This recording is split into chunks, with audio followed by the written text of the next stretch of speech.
there were some other angles as well, which were when we really understood, if private equity comes into a business that has very painstakingly, with a lot of love and blood, sweat, and tears, been, as I mentioned, it's grown to a certain level. We have very close emotional links to our employees.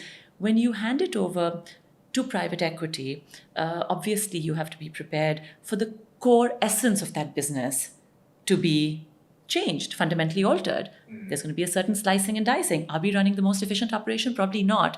And so they may come and they may make it a more profitable entity, but will it lose its core essence, and how will that feel for us as the family that has seen it through 4 decades of its growth? Comprehensive answer. But let me ask you this then. If that was the case, and if there was so much emotion built into the business, right? And it's 4 decades into the making, first generation entrepreneurs still involved in the business.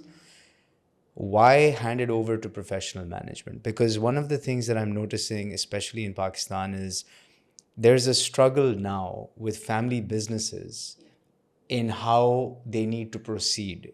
Part of it is the economic situation. The younger generation does not want to stay on here and run that family business. Part of it is the point that you mentioned, is that maybe the values, the way they were built into TCS, may not exist in other family businesses. And the other part of the reason is there's actually no formal, proper thinking around families passing on the baton, because, I mean, our country is 77 years old. There was a whole nationalization segment that took place in the 70s. So really the businesses that are big enough to be passed on are going through that pain right now. Your business, your family business, was one of them. Why hand it over to professional management in the mid 2010s if there was such, sort of closeness to it? Right. I think there's definitely a role for professional management.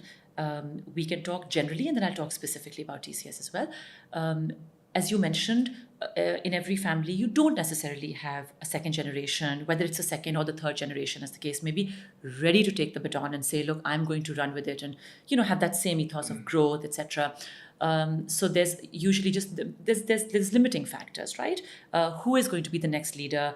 Do they really believe in the business? Are they willing to invest in Pakistan? I mean, both in an actual sense, are they willing to live and raise their families in Pakistan?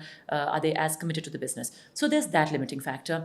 And also, there's a greater limiting factor, which is the family necessarily the best place to do they actually have within them? They may have the passion. Do they have the expertise? And that may not always be True. Within the family. So I think there's a very important role for professional management. In our case, the start of the business, as I mentioned, between my father and his older brother, they had a vision. They worked together. At some point, they decided to very sort of in a very consensual manner, they separated their business interests. My father, took over TCS and really, ran with his vision. But again, my father, although he did enlist the support of nephews and family members, etc., he did realize that as the business was growing, it was scaling up very rapidly. You needed good quality people. And so professional management has played a huge role in the growth of TCS.